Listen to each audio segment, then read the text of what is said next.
Prefeitura, que eu vou ler um trecho. O Mário Bittencourt, presidente do Fluminense, já está pronto para falar com a gente, mas o prefeito Marcelo Crivella recebeu nesse domingo, hoje, dirigentes da Federação de Futebol do Rio e de clubes do Campeonato Estadual, exceto Fluminense e Botafogo, para debater como voltar aos treinos, o retorno e tal.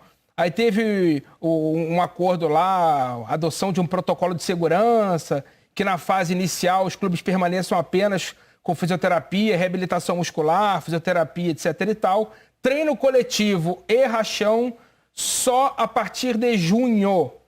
Né? Outras reuniões acontecerão e tudo mais. Nem vou ficar lendo a nota inteira, porque eu já estou aqui com o Mário Bittencourt, presidente do Fluminense, entre Muricy e o Paulo Nunes. Bittencourt, boa noite, cara. Obrigado por ter aceitado o convite do Troca para bater um papo ao vivo com a gente. E eu li antes dessa nota da prefeitura que o Fluminense, por exemplo, não mandou ninguém porque não recebeu um comunicado oficial que essa reunião aconteceria hoje. É isso mesmo? Boa noite. Boa noite a todos da mesa. Bom, primeiro explicar a vocês que a gente fez uma nota hoje mais cedo, explicando que nós não recebemos um convite oficial da prefeitura, mas que esse não é o motivo do nosso não comparecimento. Né? Foi apenas para ilustrar que, além de não concordarmos com a reunião neste momento, entendemos inadequada uma reunião para falar de futebol, para tentar forçar a volta do campeonato, no momento em que a gente atingiu hoje, salvo engano, 4.000 mortes no Rio de Janeiro. Então, a gente só fez questão de destacar por quê? Porque, coincidentemente, entre aspas, existe um grupo de WhatsApp que a federação mantém com os clubes do Rio de Janeiro, da primeira divisão, e coincidentemente na sexta-feira, por volta das 13 horas, o presidente da federação enviou para esse grupo de WhatsApp que o prefeito estaria querendo se reunir conosco na data de hoje, no domingo. Sem nenhum tema, sem nenhuma justificativa, apenas, olha, o prefeito quer nos encontrar. Curiosamente, às 18 horas do mesmo dia, o advogado da federação posta no mesmo grupo um edital de um conselho arbitral que, curiosamente, está marcado para amanhã, no dia seguinte a essa reunião, que a gente não sabia sequer o tema com a prefeitura. Né? E esse edital de arbitral, que eu já anuncio a vocês que o Fluminense impugnou no grupo de WhatsApp e está apresentando uma impugnação formal entre hoje e amanhã, esse edital cita vários itens prevendo o retorno do campeonato e tentando alterar regras da competição durante esse período, justamente prevendo um retorno aos jogos e querendo alterar algumas regras que o Fluminense entende, por exemplo, que são impossíveis de ser alteradas, não só pelas vedações do Estatuto do Torcedor, como também pela falta de unanimidade, porque Fluminense e Botafogo não estão de acordo com essas alterações. O edital do arbitral fala, por exemplo, em mudança do intervalo intrajornada dos atletas, de reduzir para que a gente possa fazer jogos num período de tempo menor. Isso sem o aval do sindicato, sem um acordo coletivo, é nulo. Então o Fluminense impugnou e o Fluminense não participou dessa reunião de hoje. Como diz a nossa nota oficial, o cerne da nossa nota oficial de hoje mais cedo é justamente para mostrar que o Fluminense, neste momento, não entende cabível qualquer tentativa de retorno, seja a treino, seja a jogo, simplesmente porque a gente vai passar uma ideia para toda a sociedade, especialmente no Rio de Janeiro, onde as pessoas estão cumprindo muito pouco a quarentena e que o número de óbitos e o número de pessoas contaminadas só cresce. A gente entende que o futebol tem que ser exemplo. Então, se a gente voltar a ter jogo, se a gente começar a mostrar à população que nós estamos reabrindo e não somos atividade essencial, né?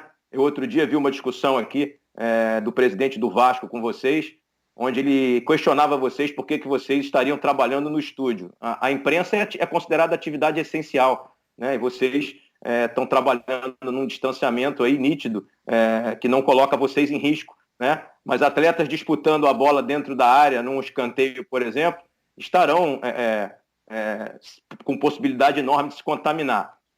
Dizer a vocês de maneira muito clara que o Fluminense vem se orientando com grandes profissionais, infectologistas, médicos, e o que a gente tem como meta nesse momento, ninguém aqui está discutindo a letalidade da doença, né? Nós estamos discutindo a possibilidade de contágio ou não. O que nós estamos discutindo aqui quanto mais pessoas se infectarem nesse momento, menos leitos a gente vai ter. Isso é uma questão estatística e matemática.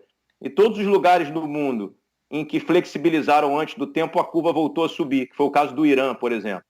Então, a nossa preocupação é com a saúde dos nossos atletas, com a saúde dos nossos funcionários, e nesse momento a gente entende que não é cabível o retorno do futebol, seja com treinos, seja com partidas oficiais, mesmo que sejam sem público.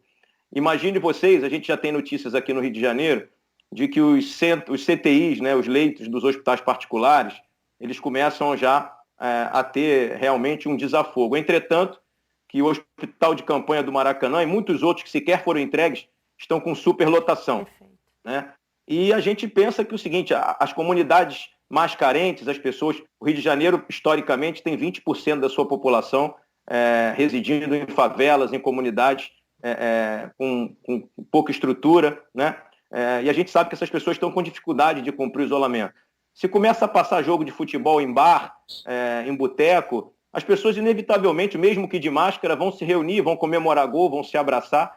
Então a gente acha que, da mesma maneira que economicamente essas pessoas são importantes para nós, porque compram ingressos, porque compram camisas, né? A gente também tem uma função social, que é mostrar para essas pessoas que nós precisamos, por enquanto, ainda permanecer em casa e colocar toda a sociedade protegida para a gente tentar diminuir o risco de contaminação. É simples, né, gente? Enquanto a curva não achatar e os casos começarem a diminuir, não faz sentido pensar em retorno de nada que não seja essencial. O Mário tocou em tantos assuntos importantes, tantos pontos que a gente tem que pensar. Em primeiro lugar, Rodrigo, eu acho que na semana que na quarta-feira, né, que o presidente, o Campelo e o Montenegro estiveram conosco, muita gente questionou assim, mas vocês não querem que o futebol volte. Eu acho que ninguém mais do que a comunidade do futebol quer que o futebol retorne. Jornalismo esportivo, a gente só existe porque existe o futebol. Então, assim, o maior interesse nesse momento, não o maior, mas toda a comunidade do futebol, jogador, imprensa, dirigente, todo mundo está interessado para o retorno do futebol.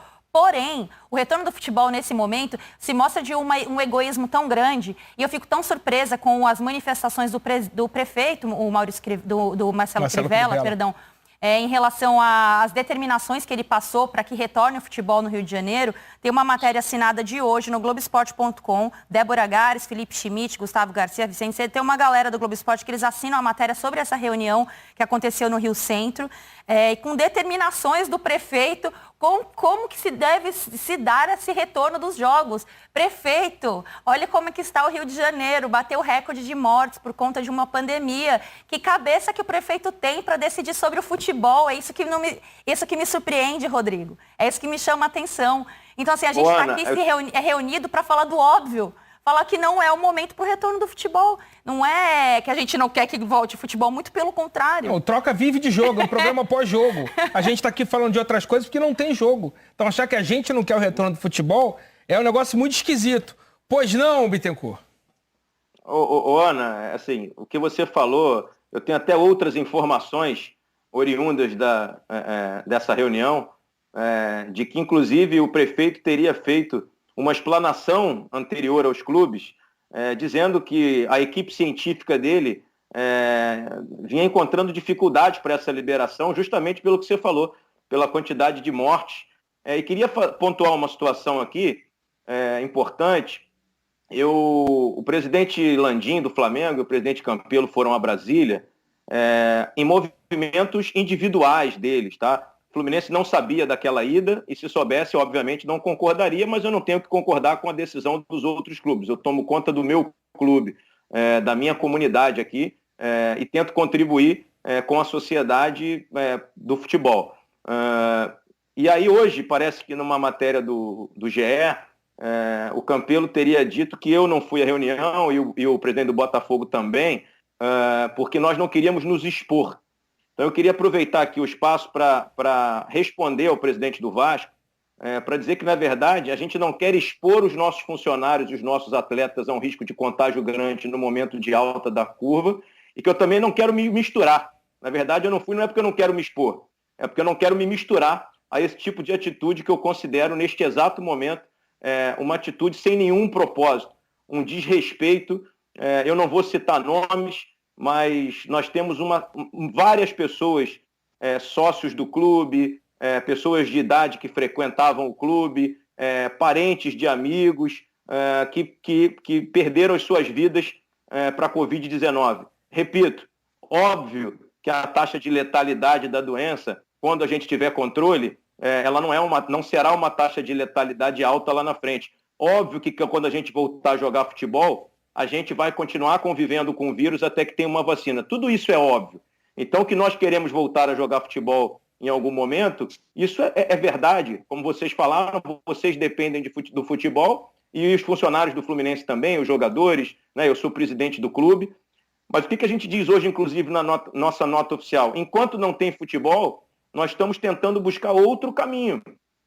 Como, por exemplo, fizemos o lançamento da nossa camisa com uma live, né? Fizemos semana passada, teve a exibição de um jogo nosso, nós fizemos a venda de ingressos de maneira online também, tivemos uma arrecadação fantástica para poder comprar cestas básicas para os funcionários e estamos buscando outros atrativos enquanto a gente não tem jogo de futebol. Então, colocar a questão econômica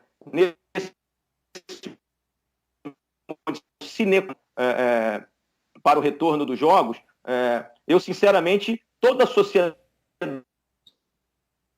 Eu hoje, quando a nota do prefeito, agora, posteriormente, eu pensei o seguinte, eu tive uma redução de quase 70% no faturamento da minha empresa, do meu escritório de advocacia. E eu continuo fechado, está todo mundo isolado, porque eu não quero contaminar os meus advogados, né, e os meus funcionários. E aí a gente está defendendo a volta de uma atividade não essencial, que a gente ama, que a gente é apaixonado, eu passo aqui as noites vendo jogos antigos que vocês transmitem, enfim, sou um apaixonado por futebol, sou de uma família que viveu do futebol, eu acho que é fato público e notório que parte da minha família vive também do jornalismo esportivo, enfim, todos nós que amamos o futebol, dependemos do futebol, seja para nos dar alegria, né, ou para vocês que são profissionais. Mas não vejo cabimento nesse momento, e vou dizer mais, um dos argumentos utilizados para o retorno imediato do campeonato, ou para o retorno em junho, aí essa nota, com todo respeito, essa nota diz que o prefeito foi convencido, essa reunião já estava acertada desde sexta-feira, porque eu acabei de relatar para vocês o que tinha dentro do meu WhatsApp, né? Então a gente já sabia que isso tudo ia acontecer, né? Então a gente, sinceramente, e o argumento de que não tem calendário, ele também não é factível. E por que isso? Porque a CBF, diferentemente da Federação do Rio de Janeiro, tem sido extremamente equilibrada nessa questão. A CBF não fala em data de retorno, e a CBF nos garantiu, por escrito, por várias vezes, em várias reuniões, que todos os campeonatos estaduais poderão se encerrar, que a gente vai poder concluir os campeonatos com as rodadas que faltam em todo o Brasil. E você pode ver que não é uma posição unitária de Fluminense e de Botafogo. Nenhum outro do Brasil fala nesse momento. Nenhum outro clube, alguns falam em voltar a treinar, onde tem uma taxa de mortalidade pequena, como é o caso do Rio Grande do Sul, como é o caso de Belo Horizonte, enfim. E aí é factível até se discutir o retorno aos treinos. Mas, por exemplo, essa nota fala em treino de fisioterapia com bola. Com todo respeito, o Muricy está aí, o Paulo Nunes também. Isso é para inglês ver. As pessoas vão treinar com bola, vão fazer coletivo, não vai ter ninguém filmando o CT de ninguém. Fisioterapia com bola. Porra, pelo amor de Deus, né? Então, assim, eu acho sinceramente que está se ultrapassando todos os limites nesse momento. Não faço nenhuma crítica pessoal a ninguém, cada um tem o seu entendimento, cada um cuida do seu clube, mas eu não consigo conceber que o Brasil esteja lutando arduamente, com muita dificuldade, especialmente o Rio de Janeiro, né, contra a pandemia, contra as mortes das pessoas, mais de 20 mil mortos, isso é um número extremamente expressivo. Nós já somos medalha de prata no mundo em quantidade de mortes. Eu não vejo cabimento nesse momento em voltar a jogar futebol e que sequer treinar. Então vou passar para o Muricy, que treinou o clube, foi campeão pelo Flu, para conversar com o Bittencourt. Bom, Mário, boa noite, é um prazer falar com você. Realmente tive a honra mesmo de treinar o Fluminense, ser campeão com o Fluminense. Foi muito legal para a minha carreira, tenho um carinho enorme. Eu também tenho muitas dúvidas em relação a tudo isso, porque a gente percebe que os médicos, os caras que mexem com a ciência, diz toda semana que esse vírus é um inimigo invisível, que ninguém sabe, né? Ninguém sabe o que está acontecendo. Então, imagina a insegurança que passa para todos nós, né? Então, eu também sou como você, ou seja, não gostaria mesmo de voltar aos jogos nem pensar, né? Porque a gente não tem clima para isso, né? E treinamentos no Rio de Janeiro, em São Paulo, é impensável, cara. Porque, sabe, os caras estão morrendo pra caramba, cara. A gente tem que falar logo a verdade. Os caras estão morrendo muito. Claro também que não sou aquele radical, que pode ser que em alguns lugares, igual você falou, no Rio Grande do Sul, o que acontece? A gente tem que... eu, quando vou pintar uma casa, Mário, eu chamo o pintor. Eu não vou pintar, não, porque eu vou fazer coisa errada. E quem tem que ver isso aí são os médicos, entendeu? Então, por exemplo, no Rio Grande do Sul, né? No Rio Grande do Sul tem lá os médicos do Dr. Pozzi no Internacional. O do Grêmio eu não conheço, mas ouvi ele falar esses dias, conhece muito do que está falando. Agora, lá é um lugar que tem menos morte, entendeu? É um lugar que dá para dominar mais, o protocolo realmente é muito rígido, apesar que o protocolo, né, eu acho que sempre pode ter uma pequena falha. Só que esse protocolo não pode ter nada de falha, tem que ser 100%. Então me deixa em dúvida essas idas e vindas dos jogadores para casa, todas essas coisas, né? E os jogadores, me parecem, né, não sei se estão assim, um pouco pressionados, mas muitos deles, por exemplo, do Fluminense, igual ouvi o Nenê falar outro dia, ele não quer voltar a treinar, ele não quer voltar a jogar. Eu acho que os jogadores têm que ser também ouvidos, entendeu? Quando eles vão fazer uma reunião, eles têm que consultar os jogadores. Não pode sim vir de cima para baixo, entendeu? Tem jogador que não está satisfeito, não quer, porque está correndo risco, e deve ser um risco mesmo, entendeu?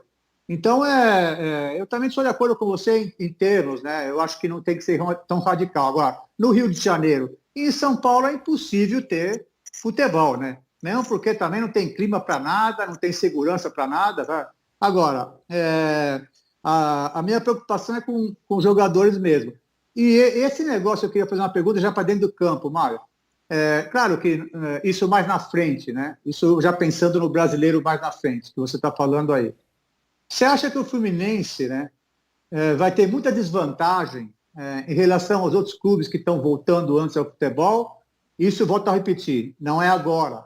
Nós estamos pensando mais na frente.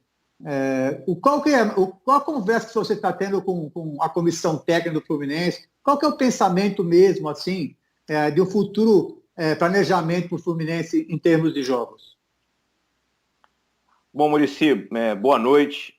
Primeiramente, quando você esteve aqui conosco no Fluminense, eu já era advogado do clube, tive algumas oportunidades de ter um contato rápido com você, mas nunca pude te agradecer publicamente pelo título que você nos ajudou a conquistar, nos deu aqui. Então, primeiramente, agradecer a você como torcedor, como tricolor, eu nunca tive a oportunidade de agradecer publicamente. Muito obrigado, a torcida do Fluminense tem um carinho enorme por você, pelo que você fez naquele ano de 2010. Então, muito bacana poder falar com você aqui agora. Com relação aos treinos, a gente preparou um programa. Quando chegou no dia 15 de abril, como eu já imaginava que a gente ia ter dificuldade de retorno, eu reuni a minha comissão técnica por videoconferência, o Paulo Angione aqui, nosso diretor executivo, nossos preparadores físicos, fisiologistas, e pedi que eles começassem a montar um trabalho de treinamento virtual, que a gente chamou de intertemporada virtual, tá? E esse trabalho vem sendo feito com maestria pela nossa equipe, justamente para a gente minimizar essas diferenças. Quando eu converso com a CBF, eu cito exatamente esse exemplo que você me deu agora. O Brasil é um país de dimensão continental, né? E sendo um país de dimensão continental, a gente vai ter lugares que vão voltar antes, como a gente acabou de falar sobre o Rio Grande do Sul, sobre Belo Horizonte, enfim. E o que eu digo lá para a CBF, que eu sempre, meu pleito, é que a gente possa minimamente, quando tudo voltar ao normal, ou minimamente ao normal, que a gente possa ter um prazo igual para todos voltarem a fazer uma pré-temporada, seja ela de 20 dias ou 30 dias, enfim, para que a gente possa entrar no Campeonato Brasileiro todo mundo na mesma página, né? Com relação aos campeonatos estaduais, aí não vai ter jeito, porque, como a gente está falando exatamente sobre esse assunto agora, eu entendo que no Rio de Janeiro e em São Paulo não há a menor condição de voltar em breve, mas em outros lugares certamente vai voltar primeiro, enfim. Mas tentar unificar esse calendário para a gente ter o mínimo de prejuízo. Eu posso dar um dado a você, e você vai gostar de saber isso, você e o Paulo Nunes, né, porque são ambos dois grandes jogadores, né, e você, além de tudo, treinador, né? A gente está tendo um resultado em algumas áreas desses treinos muito positivo. Travou? A qualidade da execução dos exercícios, a concentração dos atletas também aumentou bastante. Quando a gente faz a medição disso, a gente está tendo, obviamente que não é igual a treinar no campo, mas nós estamos tendo um resultado muito positivo em outras áreas, por exemplo, como na execução dos exercícios, porque os atletas ficam mais concentrados, né? Eu não sei se vocês viram recentemente, saíram alguns estudos de que essa nossa fase da nossa vida, pela questão da videoconferência, a gente sai às vezes até muito mais cansado de uma reunião pela necessidade de concentração, de ter que estar prestando atenção o tempo inteiro no vídeo. E os jogadores estão tendo alguns bons resultados nisso aí, né? E o que a minha comissão técnica me passa é que quando a gente voltar a treinar com bola, a gente vai precisar aí de um prazo de 15 a 20 dias para botar tudo nos eixos, né? E conseguir voltar perto do que a gente tinha quando tudo isso se paralisou. Paulinho, a saideira é tua. Então vamos falar de coisa boa. Boa noite, presidente Mário. Prazer estar falando com você. Primeiro, te parabenizar, né, pelo grande trabalho que você está fazendo acima do Fluminense, pela gestão, por tudo que você está reconstruindo, né, o Fluminense do ano passado para esse ano. Felizmente veio essa pandemia. Não adianta a gente aqui ficar discutindo mais sobre isso, né? Acho que a minha preocupação é muito grande em relação aos atletas, porque, como você estava dizendo aí, às vezes esse treinamento que faz em vídeo traz mais a concentração do atleta, o atleta fica com mais segurança do que você se expor a um treinamento fora de casa e não está com a atenção devida, né? O foco devido a um treinamento. Então, a minha preocupação é muito grande em cima de lesões que podem acontecer com os jogadores que voltam nesse sistema de treinamento, né? Mas o que mais me chama atenção agora, presidente, é a sua força, né? Você está tentando fazer aí em relação ao Fred. Na minha opinião, eu acho que é um jogador que seria de fundamental importância para o Fluminense. A gente vê muita gente falando certas coisas aí, e eu acho o Fred, além da capacidade técnica, que é, sem dúvida nenhuma, um atacante de primeira, o que ele traz de experiência, né, de moral para a torcida do Fluminense, em especial aos jogadores.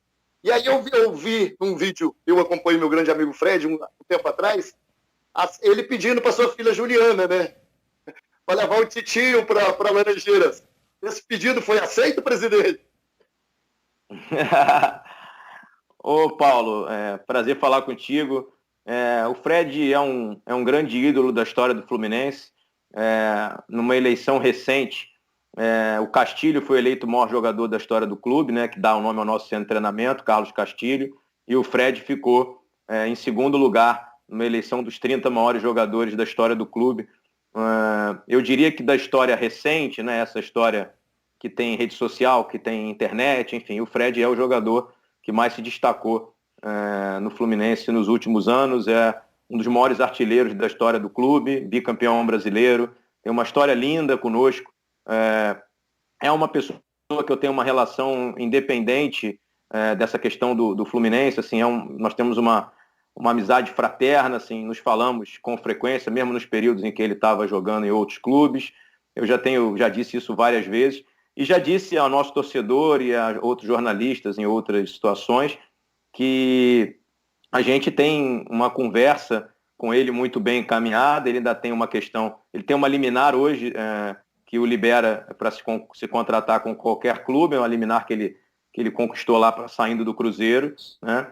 E ele fez esse vídeo aí, porque durante a semana, segunda-feira, foi aniversário da minha filha mais nova, e ele mandou um vídeo de parabéns, e no vídeo falou para que ela pudesse pedir a mim para trazê-lo de presente para ela, né, e para a torcida do Fluminense. A mais velha, que tem 9 anos, é muito fã dele também, entrou em campo com ele em 2012, durante o Campeonato Brasileiro, enfim, também torcedora apaixonada do Fluminense, também quer muito que ele volte.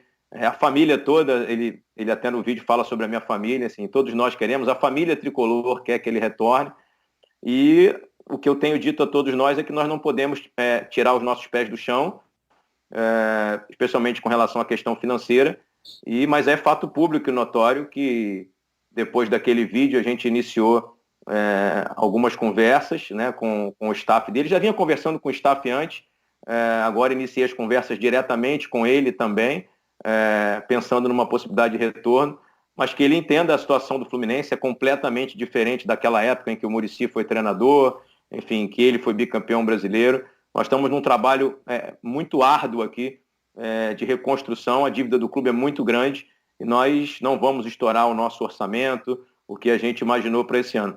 Eu tenho dito em várias entrevistas que após a pandemia, a chance do Fred voltar para o Fluminense de 0 a 10 é de 10. E falo isso por quê? Porque ele tem uma vontade louca de voltar. E vai depender muito mais dessa vontade dele nesse momento de compreender nossa situação, inclusive essa situação de pandemia, né? Porque a gente não sabe quando vai voltar a ter jogo, né? Então, assim, quando eu digo possibilidade de retorno dele pós-pandemia, é porque a gente estimava naquela entrevista que eu dei que esse problema fosse durar aí uns 50, 60 dias, mas a gente já viu que vamos ter um longo período aí, talvez, de inatividade com relação ao futebol brasileiro. Então, pode ser que se concretize um retorno dele antes dos jogos voltarem, mas ele precisa ter toda essa compreensão de que nós vamos precisar chegar num número que o Fluminense possa cumprir com as suas obrigações, e especialmente que ele possa entender esse momento de dificuldade que toda a sociedade está passando, não só a comunidade do futebol. E eu posso dizer a você que ele quer muito, assim, ele ama o clube, ele ama a torcida, ele quer muito voltar para casa, foi aqui que ele teve os melhores momentos da sua carreira, foi aqui que ele foi abraçado pela gente após a Copa de 2014, a nossa torcida o recebeu na porta da casa dele, enfim, pelo caminho voltando para Laranjeiras. Ele tem isso gravado na memória, sempre que ele fala comigo, ele diz que isso é inesquecível, e eu vou tentar fazer de tudo para dar esse presente para Juju, para Maria Isabel, que é a minha filha mais velha, e também para toda a torcida do Fluminense. Podem ter certeza que eu estou muito empenhado em trazer o nosso ídolo de volta para casa, e concordo 100% com você que ele ainda vai ser muito útil dentro do campo, que está treinando muito, está muito bem condicionado fisicamente, e porque é uma liderança, e posso afirmar a você, inclusive, que os nossos jogadores, antes da paralisação, me pediam muito para que eu fizesse essa contratação e trouxesse ele para encorpar o nosso elenco ainda mais, que é um elenco que, apesar de todas as dificuldades financeiras, a gente conseguiu montar um bom grupo, especialmente de caráter, viu, Paulo? O nosso grupo é um grupo de jogadores espetaculares do ponto de vista de humanidade, de caráter. Eles foram fantásticos agora no acordo coletivo que nós fizemos para reduzir os salários, para poder manter os empregos das pessoas menos favorecidas do clube. Eu só tenho que agradecer, e disse a eles outro dia numa videoconferência, que alguns grupos entram para a história de uma instituição por títulos e outros entram por atitudes. E esse momento da humanidade vai ficar marcado, né? Daqui a 100 anos eu não vou estar mais aqui, mas o Fluminense vai continuar existindo e vai ter um presidente que vai poder contar essa história de que um dia um grupo de jogadores e um grupo de funcionários, que os meus funcionários também me ajudaram muito, gerentes, diretores, se uniram no momento de maior dificuldade da humanidade dos últimos 100 anos, e a gente conseguiu sair dessa muito mais forte. É para isso que a gente está trabalhando, pode ter certeza.